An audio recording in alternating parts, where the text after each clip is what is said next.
everyone, how's it going? My name is Jay and welcome to the channel and welcome back to Prehistoric Kingdom. In today's episode we are going to be working on our second habitat in our little alpha build park over here.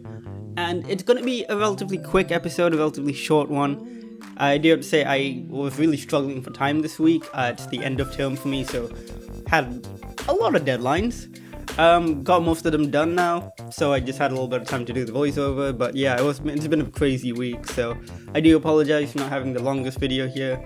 As much as I love the fact that Prehistoric Kingdom is out, the timing for me personally was a bit rough, just because, again, end of term plus so many other things going on, like the Planet Zoo pack is going to be releasing soon, like the new one, and it's just like lots of different things, so I'm glad that it is like now, a time where I'm going to be a little bit more free. Don't get me wrong, I'm absolutely loving my course at uni. It's just it's nice now to have a little bit more free time to be doing other things as well.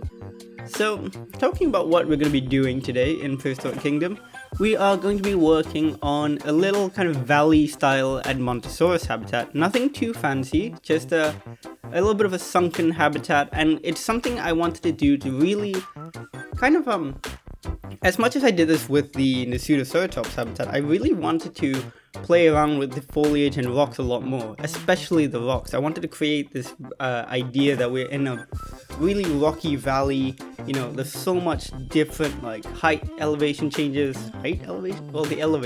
you know what I mean. There's elevation changes, there's different rock formations all over the place, and there's different textures, terrains. I really want to get the most out of the foliage and rock pieces, just to see how it is and experiment and see what are the limits here. Well, I didn't push it to limits, that's for sure, but just wanted to see what we really can do with all these different pieces and all the different rocks, because like I've said in the previous episode, these rocks are something else. Oh my god. If you haven't played Prehistoric Kingdom, when you get your hands on it, if you do, trust me, these rocks will be your best friend. They're incredible, just so good. Look at the textures, the shapes, incredible, so realistic, so beautiful, so well done. Big kudos to Prehistoric Kingdom's team for knowing that we want good rocks. It's just, rocks are, it's such a weird thing. When you think about zoo simulation games in general, rocks are such a big deal. If you look at Planet Zoo, when the full rocks came out, everyone just was obsessed with them, including me, because they were so good, added so much detail and texture to our habitats. And in Jurassic World Evolution, when they introduced rocks back in maybe 2 years ago? No, not 2 years ago, maybe over a year ago. Everyone was like, oh my god, well, actually it might have been 2 years ago, wow. But yeah, everyone was like, oh my god, rocks, that's incredible. So yeah, rocks are a big deal for people who are into zoo simulation games. But as you can see, we're just kind of detailing up the valley area here, and I think it gets it does look very rocky, and I think it's a bit intense, but that was kind of the goal. I wanted this to be a really dug out kind of it looks almost like a quarry, but there's just lots to see, lots to explore amongst the rocks, so that the animals will have plenty of enrichment, plenty of space to wander around and explore. When I do put in the Edmontosaurus in the end, I realize it's actually smaller than I thought, the habitat altogether. So instead of putting in the number of Edmontosaurus I was initially considering, I decided to put in a much smaller amount, just have it as a small family unit as opposed to a big herd. But I think it looks fine. And the Edmontosaurus we're using is Edmontosaurus annectens. Like I said before, one of my favorite part of the game is that they kind of have this reason for why there's different skins of the animals in the game, and for Edmontosaurus, for example, it's because there's different species. There's Edmontosaurus annectens, Edmontosaurus regalis, and Edmontosaurus cupriensis. I always forget how to pronounce that last one.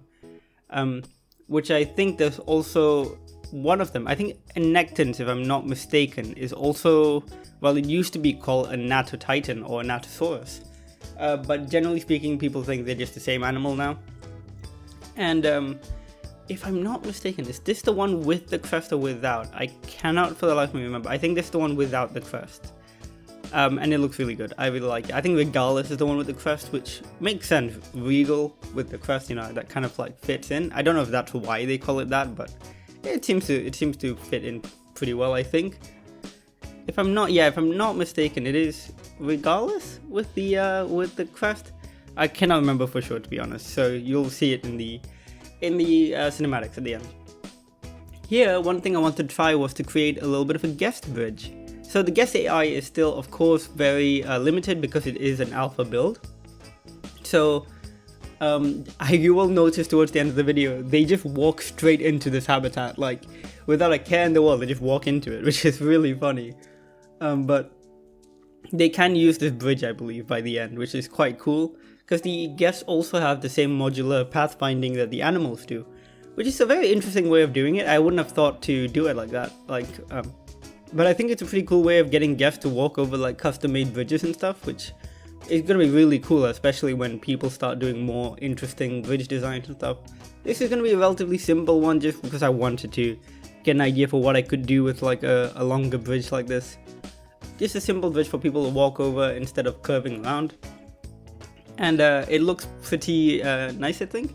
It's not too intense, not too fancy or anything like that, but I think it looks pretty nice if I do say so myself. We are coming on to the tail end of the video actually, because again, like I said, very short video today.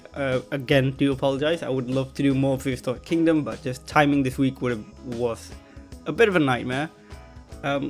But next week onwards I should be a bit more free. I should be able to make a few more videos for Prehistoric Kingdom. And of course the Planet Zoo pack is coming out soon too, the Southeast Asian pack, so look forward to videos from that.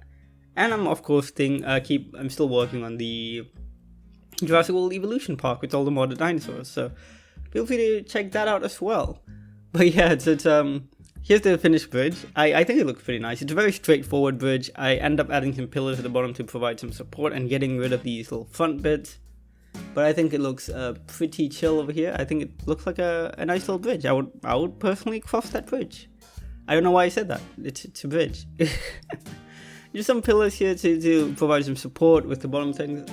Again, the scaling mechanic in this game is absolutely game changing. Like I've said in the previous episode, haven't seen anything quite like it in any simulation game, and it is mind-boggling how well it is done.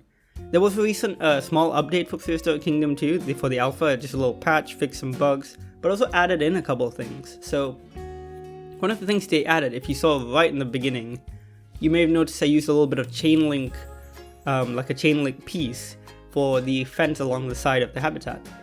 And what that is, it's a really cool little chain link piece that actually scales dynamically, so that when you scale it up, the texture is preserved. That's really excellent. We've seen this in a couple of things in the game here. For example, the mulch, I believe, it has that dynamic texture.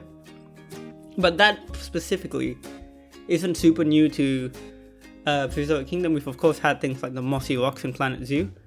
But this is new in the sense that when you scale things and it preserves the texture, that is incredible. Such a good thing, I think.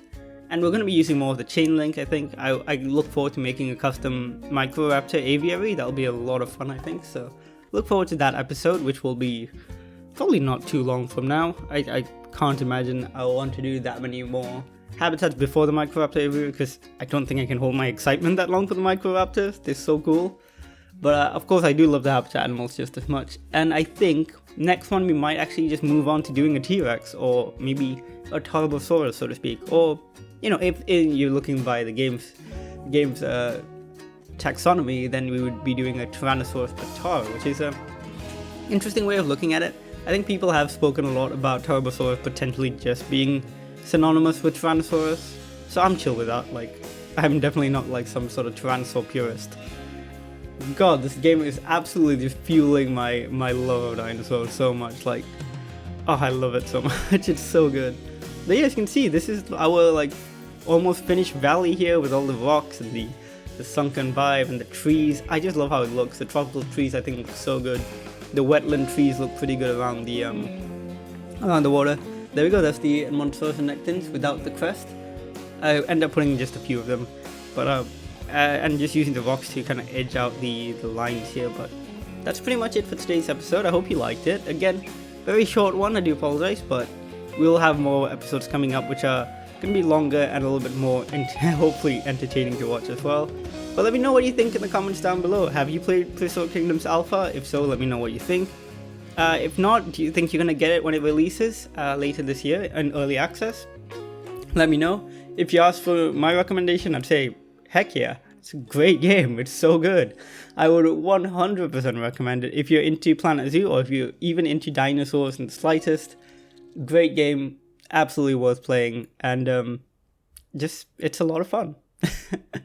Anyways, leave a like down below if you did like today's video. Do subscribe for more Prehistoric Kingdom content, and as you can see on screen, the guests have entered the habitat because, yes. I mean, to be fair, I would have entered a dinosaur habitat if it gave me the chance. Are you kidding? Of course I would. But yeah, like I said, subscribe for more Planet Zoo content and Prehistoric Kingdom content and Jurassic World Evolution content. And as always, thanks for watching, and I will see you all in the next video. Bye guys.